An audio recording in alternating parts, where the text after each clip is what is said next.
Зборуваме за избора на нов член на владата, со кој што можеме да видиме пона што било негово лик и дело е продолжување на така познатата транзициона матрица во кадри, во континуитет кој што повторно ги враќаме на исклучувано одговорни позиции во владата.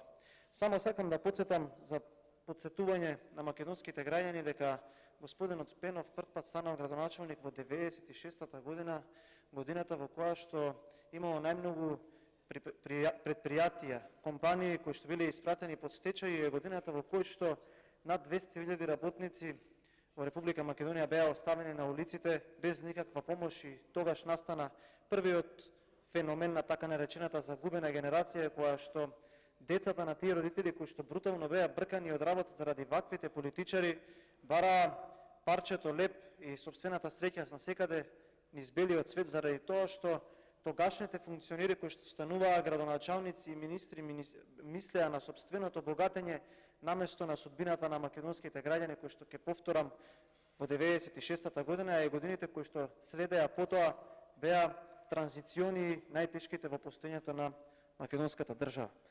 Затоа колку овој господин добро се справувал со предизвиците во градот Скопје, би сакал да споменам само три субјекти и ентитети. Првиот е градскиот трговски центар, кој што овој господин го приватизираше и кој што во овој момент може да се провери каква е неговата собственост после приватизацијата. Скопски пазар, како и градски аптеки. Градските аптеки беа продадени во негово време и се уште како млад човек се присетувам на оние епизоди во кои што вработените избркани на улица протестираа барајки си ги своите плати. Овој господин беше 9 години градоначалник и толку бил добар, што замислете дека потоа 12 години не им падна на памет на скопјани да изберат човек кој што орбитираше околу неговата политичка опција. Толку за неговиот квалитет. Ова е влада без изборен легитимитет, заради тоа што и премиерот, и министрите ниту па некој ги гласал, ниту па некој се изјаснил за нив дали треба да бидат таму или не треба да бидат таму. Истото е и со господинот Пенов. Ние предлагаме кадри во кои што непосредно никој не ги избрал. Никој не се изјаснил за нив. Дали треба да бидат во владата или не треба да бидат во владата. Господинот Пенов ке членува во влада во која што, замислете, има 5 кризи официјално прогласени. Таа е економската, здравствената, топлотната, енергетската и мигрантската. 5 кризи во моментов кои што се официјално прогласени.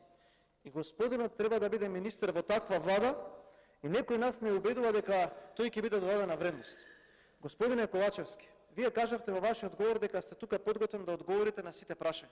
Јас ве замолувам да ја одговорите на македонската јавност.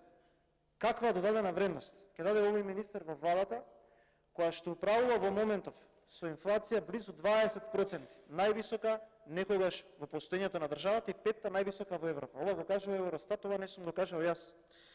Без набавени енергенси, не знаеме со што ќе се грееме, не знаеме ни дали ќе имаме газ, мазут, јаглен, за да не работат нашите производствени капацитети, за да имаме струја. Со 55.000 динари потрошувачка кошничка со најсиромашен народ во Европа. Кажете ми, господине Ковачевски, како овој министер ќе ја помогне работата на владата во која најголем успех е кога премиерот кажува дека први во регионот сме пуштиле парно грејење. Уште еднаш ќе повторам за добро да ме нотирате. Дека први во регионот сме пуштиле парно грејење. Кажете ми, како Ристо Пенов ќе ги подобри перформансите на владата, во која што председателот на истата таа влада вели наредните денови ќе има позитивна вест за граѓаните од економијата, а позитивната вест, замислете дека ќе се задолжат 500 милиони евра во ММФ. Таа е позитивната вест во економијата. Кажете ми, почитуван господине Ковачевски, како овој министер ќе се снајде кога во вашата одлука за прераспределба на буџетски средства или популарно наречена преводна форма на ребалансите му ги крателе сите средства во министерството кое што треба да ги помага општините само заради политички реваншизам. А тука ни зборевте за вредности европски, за тоа како требало сите заедно обединети да идеме напред. Како да идеме напред кога во тоа министерство се ги скратиле средствата? Како да идеме напред кога не постои министерство во кој што не се скратени средствата каде што треба да завршат во општините? И тука е одлуката, можам да излезам и таксативно да ве читам поставки. Понатаму, како да веруваме дека овој човек во кој што како што кажав, градот Скопје 9 години го управувала, 12 години потоа не им текнало на скопјани да гласаат за некој од неговата политичка опција, ќе се снајде во влада која што има историско најниско ниво на реализација на капитални инвестиции, во која што во скоро 11-тиот месец има реализирано само 30% капитални инвестиции. Кажете им на граѓаните на Република Македонија како овој министер ќе помогне во реализацијата на еве капиталниот објект автопатот Кичев-Охрид. Нели еве таму била трасата срушена, па вие сте исправиле. Јавете се за реплика и ќе ви одговорам за тоа. Еве да го трнеме тој проект на страна. Скопје-Блаци. Тука се вадевте дека некој ви го кочел заемот. Заемот е поменат. 6-та година сте на власт, втор премиер, втор министер за транспорт и врски. Автопатот не е ни започнат. А каде заврши автопатот? Во изборот на фирмата за надзор. А зошто? Затоа што вие од вашиот коалиционен партнер кој што се прозападни избрале руска фирма за надзор. И зошто не е ефектуиран, ниту 2 километри не се завршени, и покрај тоа што се обезбедени средства и обезбедено е финансирање, затоа што некој сака да наплатува провизии. Искочете и кажете, нека знае македонската јавност, како Ристо Пенов ќе помогне да оваа влада, која што веќе 6-та година ја ситни, ќе реализира барем еден капитален проект. Искочете и кажете, со кој капитален проект вие ќе се пофалите? Шајка немате заколано, а носите експерт кој што не знае да закова шајка, кој што е докажан и покажан во истото, кој што 9 години го раководел градот Скопје и кој што третиот пат кога се кандидираше, при популарна политичка клима можеби кон владата, ги изгуби изборите од Скопјани. Зошто? Затоа што не реализираше проекти. Господине Ковачевски, господинот Ристо Пенов ќе биде член на влада која што е одговорна за национална предавство. Влада која што е негаторска, асимилаторска и влада која што е со свитка на кичма.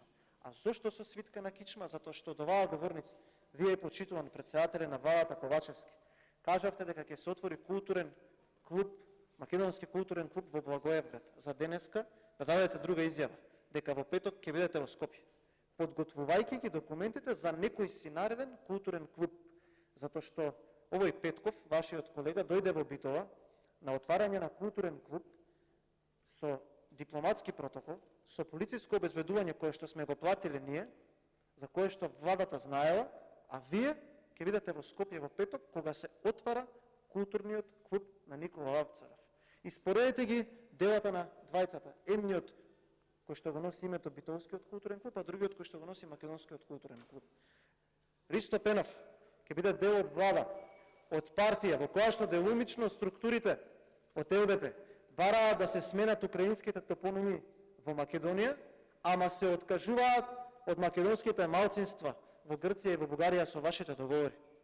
Ќе биде дел од партијата која што бара да се сменат топонимите на Украина, ама нема да писне кога се обезличува и македонски национализира целото македонско дело. Ќе биде дел од влада која што бесрамно лаже од првиот до последниот дека преговорите со Европската Унија се започнати. Тоа е една од најголемите 5 лаги што ги имам слушнати од вашата влада. Господине Ковачевски, ако се почнати преговорите, зошто вие денеска сте дале изјава дека ќе работите со сите партии за уставни измени? Па нели тоа беше условот за да се почнат европските преговори? Во таква влада ќе членува Ристо Пенов. Нема да имаме влада која што ќе ги заседи перформансите. За жал, ќе имаме повторно политичари кои што ќе бидат кочничари на процесите во локалната самоуправа само за некој да се покаже дека бил способен или бил неспособен. Господине Ковачевски, има еден начин да провериме кој е способен, а кој е неспособен. Еден начин да се покаже дали оние кои што ги управуваат општините се способни и неспособни, а тоа се избори. И од тука нема бегање. Вие, со концептот кој што вие го предводите, нели имало 2 концепти според вас, ајде да излеземе пред избори и граѓаните да кажат за кој концепт се. Вие, Ристо Пенов позади вас, целата политичка елита во држава, елита со наводници, и ајде да излеземе на избори и да видиме кој концепт го поддржуваат граѓаните. Затоа што се додека трае времето на политичари кои што не се избрани од народот, кои што ги добиле функциите на поклон, ќе добиваме вакви предлози на луѓе кои што се истрошени и кои што, освен што ќе ги земат народните пари, нема да имаат никаков плюс во нашиот систем. Ви благодарам. Реплика Даниела Марковска, повелете.